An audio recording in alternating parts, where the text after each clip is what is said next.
আমি যেখানে যেতাম শ্বশুর আব্বাই সেখানে যেত। আমি রান্নাঘরে রান্না করতে গেলে সেখানেও শ্বশুর আব্বা চলে আসত। মাঝে মাঝে শ্বশুর আবু আমায় এমন কিছু কথা বলতো সেটা আমি সহ্য করতে পারতাম না। শিশুর বাবা মা সবসময় বলতো, আমি যদি আমার ছেলেকে না বলতাম তাহলে সে তোমাকে বিয়ে করত না। আমার স্বামী যখন ওই বাড়ি থেকে বেরোতো তখন আমার শ্বশুর আমার ঘরে এসে আমার স্বামীর নামে বাজে মন্তব্য করত। একদিন রাতে আমার স্বামী আমার ঘরে আসেনি, আর আমি ভয় পেয়ে আমার শ্বশুরের ঘরে চলে যাই। তারপর আমার শ্বশুর আমার যা অবস্থা করলেন সেটা আমার বলতেও লজ্জা লাগছে, কারণ কিছু রাত এতটাই অন্ধকার হয় যে মানুষের জীবন থেকে সব আলো মুছে দেয়। আজকের রাতটা আমার জীবনের এমনই একটা অন্ধকার রাত হয়ে ওঠে। আমার স্বামী রজব এখনো বাড়ি ফেরেনি। রাত 1টা বাজছে। আমি ঘরে বসে তার ফেরার জন্য অপেক্ষা করছিলাম। আমার নজর বারবার ঘড়ির কাঁটার দিকে চলে যাচ্ছিল। সেকেন্ডের কাঁটার সাথে সাথে আমার ভয়ে গলা শুকিয়ে যাচ্ছিল। আমি প্রার্থনা করছিলাম যাতে রজব তাড়াতাড়ি বাড়ি ফিরে আসে। এরই মাঝে হঠাৎ করে বিদ্যুৎ চলে যায়। পুরো ঘরটা একেবারে অন্ধকার হয়ে যায়। আবার অন্ধকারে খুব ভয় লাগে, আর এখন চারিদিক অন্ধকার। এমনিতে আমি রজবের না ফেরার জন্য চিন্তায় ছিলাম। তার উপরে অন্ধকার, আমি কিছু দেখতে পাচ্ছিলাম না। মনে হচ্ছে যেন আমি অন্ধ হয়ে গেছি। আমি কোনো রকমে জিনিসপত্রকে নিজের ঘরের দিকে যাচ্ছিলাম। তখনই পাড়ার একটা কুকুর ঘেউ ঘেউ করে ডেকে উঠল। এত জোরে ডাকত যে মনে হলো সে আমাদের উঠোনে চলে এসেছে। ভয়ে আমার প্রাণটা বেরিয়ে যাওয়ার মতো অবস্থা। বাড়িতে তখন আমার শ্বশুরমশাই ছাড়া আর কেউ ছিল না। তিনি ওনার ঘরে ঘুমোচ্ছিলেন, আর আমি নিজের ঘরে একা ছিলাম। আমার মনে হচ্ছিল যে কুকুরটা আমাদের উঠোনে চলে এসেছে, আর সে যে কোনো সময় আমার কাছে চলে আসতে পারে। আমি ভয়ে ভয়ে আমার শ্বশুরের ঘরে গিয়ে পৌঁছালাম। আমি ওনার ঘরের দরজায় ধাক্কা দিতে লাগলাম। যখন ঘরের দরজা খোলে তখন আমি ভয়ে কাঁপছিলাম। আমি বলি, বাবা, আমার মনে হচ্ছে আমাদের উঠোনে একটা কুকুর ঢুকে পড়েছে। আমার খুব ভয় করছে। আমি কি আপনার ঘরে আসতে পারি? আমি এত ভয় পেয়ে গিয়েছিলাম যে আমার মাথা কাজ করছিল না, তাই হয়তো আমি একটা ভুল পদক্ষেপ নিয়ে ফেলি। আমার শ্বশুরমশাই আমাকে তার ঘরে যেতে বললেন। তারপর ঘরের দরজা বন্ধ হয়ে যায়। আর তারপর আমার সাথে যা হয়েছিল সেটা আমার পক্ষে মেনে নেওয়া সম্ভব ছিল না। তাহলে মূল ঘটনাটি বলি। তা একজন স্ত্রী যদি তার স্বামীর থেকে কম সুন্দর হয়, তাহলে সে সবসময় হীনমন্যতায় ভোগে। আজকাল আমার সাথে সেটাই হচ্ছে। রজব একটা খুব সুন্দর দেখতে জোয়ান ছেলে। আমিও দেখতে খারাপ ছিলাম না, কিন্তু আমার গায়ের রংটা একটু ডেম ছিল। এই কথাটা আমাকে বিয়ের পরের দিনই আমার শ্বশুরমশাই মুখ থেকে শুনতে হয়। সকালে যখন আমি জলখাবার খেতে ঘর থেকে বেরিয়ে আসি, তখন বাড়িতে অনেক আত্মীয় স্বজন ছিল। খাবার টেবিলে আমার শ্বশুরমশাইয়ের সাথে তার বোনেরা বসেছিল। আমার শাশুড়ি মারা গিয়েছিলেন। আত্মীয় স্বজনদের মধ্যে বেশিরভাগই আমার শ্বশুরমশাইয়ের ভাইবোন ছিল।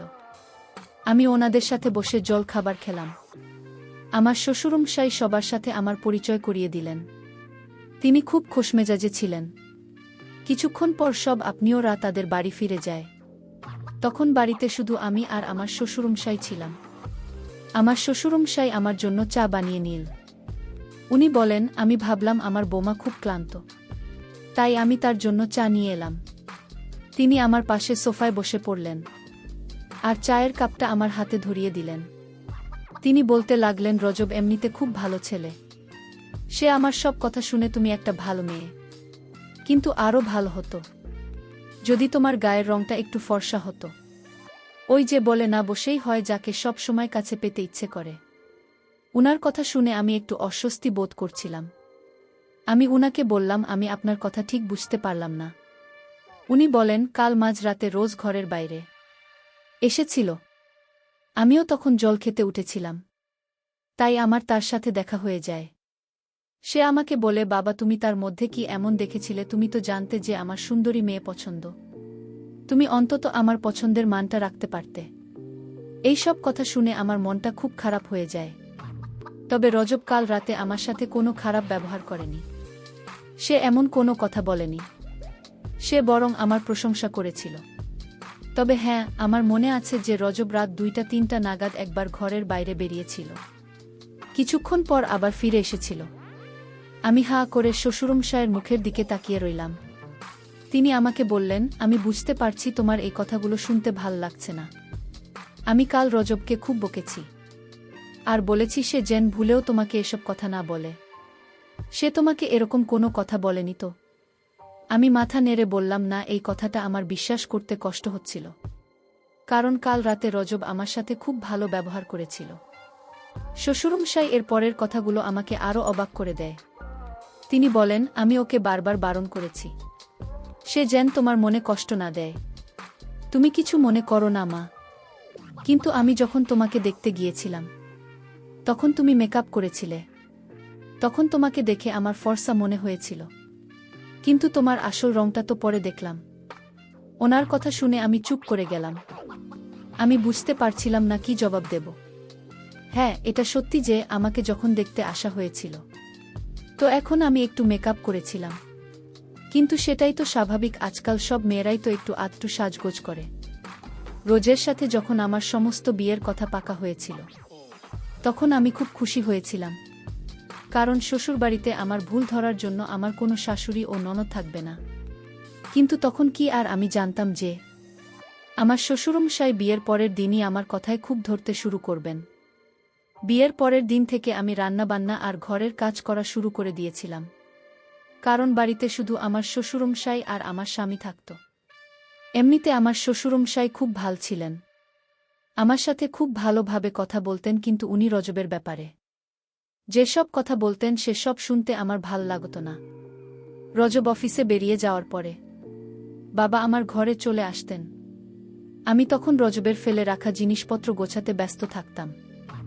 বাবা এসে বলতেন, তুমি তাড়াতাড়ি আমাদের জন্য জলখাবার বানানো, তারপর আমরা দুজনে বসে গল্প করব। তিনি আমার সাথে বন্ধুর মতো কথা বলতেন। আমি ওনাকে এটাও বলতে পারতাম না যে আমি খুব ক্লান্ত, একটু বিশ্রাম নেব। কিন্তু চিন্তার বিষয় এটাই যে বাবা সবসময় আমার খেয়াল রাখতেন। আমি যখন রান্নাঘরে থাকতাম তখনই সেখানে এসে হাজির হতেন। আমি যখন রান্না করতাম তখন তিনি বলতেন, এভাবে নয়, এভাবে বানানো যাবে, এই খাবার পছন্দ নয়, এমনিতেই তুমি দেখতে ভালো নয়। তার উপর যদি স্ত্রীর দায়িত্বটা ভালো করে পালন না করে তাহলে স্বামীর মন জিতবে কি করে? মাঝে মাঝে আবার বলতেন যে তুমি রুটিটা গোল করে ফেলতে পারো না। তো সবসময় যদি কেউ কারো মাথার উপর চেপে থাকে তাহলে সেটা একসময় বিরক্তিকর হয়ে ওঠে। আমিও বাবার উপর বিরক্ত হতে শুরু করেছিলাম। একদিন এমন একটা ঘটনা ঘটে যেটা আমাকে আরও বিচলিত করে তোলে। একদিন আমার শ্বশুরমশাই বলেন, রজব কখনো তোমাকে কোথাও ঘুরতে নিয়ে যাবে না, কিন্তু আমি জানি তোমারও ঘুরতে যেতে ইচ্ছে করে। তুমি অনেক স্বপ্ন নিয়ে এই বাড়িতে এসেছ। চলো, তুমি রেডি হয়ে নাও, আমি তোমাকে ঘুরতে নিয়ে যাব, আমরা শপিং করতে যাব। বাবা আমার সাথে আমার শাশুড়ি মায়ের মতোই ব্যবহার করতেন। আমার সব কাজে ভুল ধরতে বলতেন। রজবের এটা পছন্দ নয়, ওটা পছন্দ নয়। আমার মার্কেটে যেতে ইচ্ছে করছিল না, তাই আমি বাবাকে বললাম আজকে ছেড়ে দেন তিনি। তা উনি আমাকে জোর করে মার্কেটে নিয়ে গেলেন। উনি বললেন, আমি তোমাকে একটা সুন্দর জামা কিনে দেব, যেটা পরলে তোমাকে খুব সুন্দর দেখাবে। উনি আমাকে দোকানে নিয়ে গেলেন আর বললেন, তোমার পছন্দ মতো একটা স্যুট তুমি কিনে নাও। আমি কালো রঙের একটা স্যুট পছন্দ করলাম, কিন্তু বাবা বললেন, এমনিতেই তোমার রংটা খুব কালো, তার উপর তুমি যদি কালো রঙের জামা পরে তাহলে তোমাকে ভূতের মতো দেখাবে।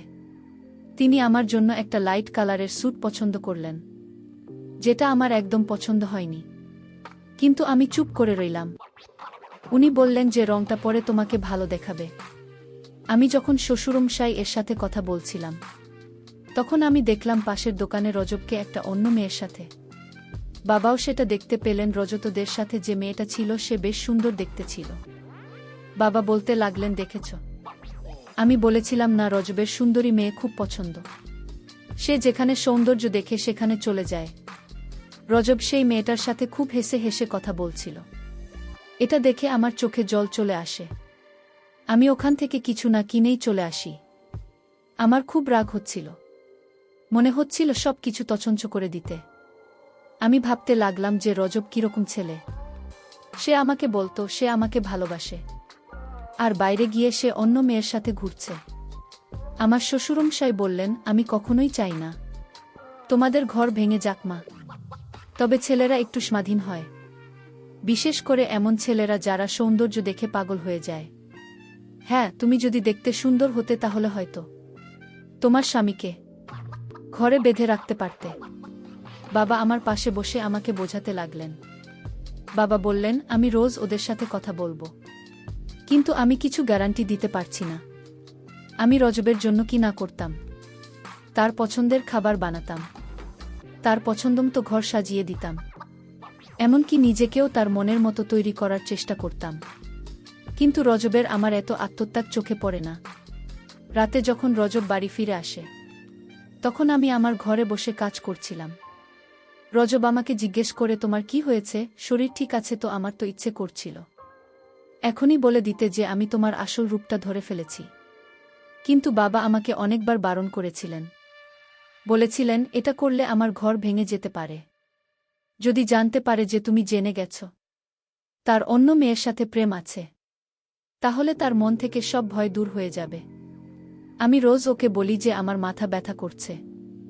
রজব বলে, চল, আমি তোমাকে ডাক্তারের কাছে নিয়ে যাচ্ছি। এমনিতেই তোমার গায়ের রং কালো, তার উপর কেঁদে কেঁদে নিজের যে অবস্থা করেছ, তোমাকে একেবারে ভূতের মতো দেখাচ্ছে। কথাটা শুনে আমার খুব অভিমান হয়। আমি বলি, আমি যখন এতই খারাপ তখন আমাকে বিয়ে করলে কেন? আমার কথা শুনে রজব আমার দিকে তাকিয়ে থাকে। তারপর একটু হেসে বলে, আমার অনেক বড় ভুল হয়ে গেছে, কিন্তু কি আর করা যাবে, ভুল যখন হয়েছে তখন তোমাকে সঙ্গে তো করতে হবে। এই বলে সে হাসতে হাসতে আমার পাশে এসে বসে। আমি বলি, আমি কোথাও যাব না, আমার মাথা ব্যথা করছে, আমি ওষুধ খাবার ঠিক হয়ে যাবে। এই বলে আমি ঘর থেকে বেরিয়ে চলে যাই। কিন্তু আমার মনটা খুব খারাপ হয়ে যায়। স্বামী যদি তার স্ত্রীকে ভালোবাসে আর সবসময় তার খুঁত ধরে, তাহলে এক সময়ে স্ত্রী ও তার স্বামীর প্রতি ভালোবাসা কমে যায়। রোজ ওদের প্রতি আমার টান আস্তে আস্তে কমতে শুরু করেছিল। একদিন আমার শ্বশুরমশাই বলেন যে তাদের পরিবারের একজনের বিয়ে আছে, তাই আমাকে তৈরি থাকতে বলেছিলেন। আমিও একটু সাজগোজ করেছিলাম। সেই সময় রোজ ঘরে আসে আর আমার দিকে এখন জোরে তাকিয়ে থাকে। ওকে দেখে আমার মনে হলো যে আমি হয়তো তার মনে প্রভাব ফেলতে পেরেছি। সে আমার পাশে এসে দাঁড়িয়ে বলে, তুমি যতই সাজগোজ করুন না কেন, আমার মতো সুন্দর তুমি কখনোই হতে পারবে না। এই বলে সে আমাকে আয়নার সামনে নিয়ে যায়। আমার মনটা পুরো ভেঙে যায়। এতক্ষণ আমি ভাবছিলাম যে 1 ঘন্টা ধরে আমি এত সাজলেন সেটা সার্থক হয়েছে। কিন্তু রজবের কথা শুনে আমার ভুল ধারণা ভেঙে গেল। মনে হচ্ছিল আমার শ্বশুরমশাই ঠিকই বলেন যে ছেলেরা সেই মেয়েকে ভালোবাসতে পারে যারা দেখতে সুন্দর হয়। আমি রজবের থেকে সরে আসি। রাগের মাথায় আমি আমার সব গয়না খুলে ফেলি। তারপর টিস্যু পেপার দিয়ে মেকআপ মুছে ফেলি। এটা দেখে রজব একটু গম্ভীর হয়ে যায় আর বলে, রজনী, তুমি এটা কি করছো? আমরা এমনিতেই অনেক লেট হয়ে গেছি। আমি বলি, আমি কোথাও যাব না। রোজ বলে, এমন ছেলেমানুষি কেন করছো তুমি? একটা ছোট ব্যাপারকে এত বড় করে কেন দেখছো? আমি বললাম, আমার ওখানে যাওয়া ঠিক হবে না, কারণ আমি তোমার পাশে মানাবে না। আর তোমার কি মেয়ের অভাব আছে? ওখানে অনেক সুন্দরী মেয়ে থাকবে, তুমি বরং তাদের সাথে। এটা বলার সাথে সাথে রজব আমার গালে জোরে থাপ্পড় মারে। আমি এটার জন্য একদম তৈরি ছিলাম না। আমি রজবের কাছ থেকে এটা আশা করিনি। রজব বলে, এসব কি কথা বলছো তুমি? তোমার কি আমাকে দেখে সেরকম লোক মনে হয়? আমাদের গলার আওয়াজটা এতটাই উঁচু ছিল যে ঘরের বাইরে অবধি আমাদের আওয়াজ শোনা যাচ্ছিল। আমি বলি, আমার সামনে ভদ্রলোক। আমার শ্বশুরমশাই আমার কাছে এসে বসে। আমি বলি, সবসময় রজব আমাকে নিয়ে ব্যঙ্গ করে। আমি যখন ওর এতটাই অপছন্দ তখন ও আমাকে বিয়ে করো কেন? আমি জোরে জোরে কাঁদতে শুরু করি। আমার শ্বশুরমশাই আমাকে সান্ত্বনা দিতে থাকে আর বলেন, রজব এরকমই, আমি ওকে বোঝাবো, তুমি চিন্তা করো না। আমি তো চাই যে তোমরা দুজনে সুখের সংসার করো, কিন্তু তার কোনো নমুনা আমি দেখছি না। সুর আব্বা বললেন, এসব বাদ দিয়ে এখন চলো বিয়ে বাড়িতে। আমি বিয়ে বাড়িতে বাবার কথায় গেলাম। আমার মনে কোন শান্তি নেই। বিয়ে বাড়িতে এত লোকজন, সে রাতে থাকা নিয়ে অনেক সমস্যা হচ্ছিল। বিয়ে বাড়িতে ঝামেলা থাকায় কে কোথায় থাকবে সেটা নিয়ে আলোচনা করতে শুরু করেছে। আমার স্বামী বিয়ে বাড়ি থেকে বাইরে কোথাও চলে গেলাম। তারপর আমাকে একটা রুমে থাকতে দেওয়া হয়। সেই রুমে আমি একা ছিলাম। আর রাত যখন গভীর হল তখন আমার রুমে আমি কাউকে দেখতে পেলাম। আমি বুঝতে পারছি না যে কে সে আমার রুমে এত রাতে। বন্ধুরা, গল্পটি আজ ব্যস্ততার কারণে শেষ করতে পারছি না। পরবর্তী পর্ব পাওয়ার জন্য আমার চ্যানেলটিকে সাবস্ক্রাইব করে পাশে থাকবেন। ধন্যবাদ। হু।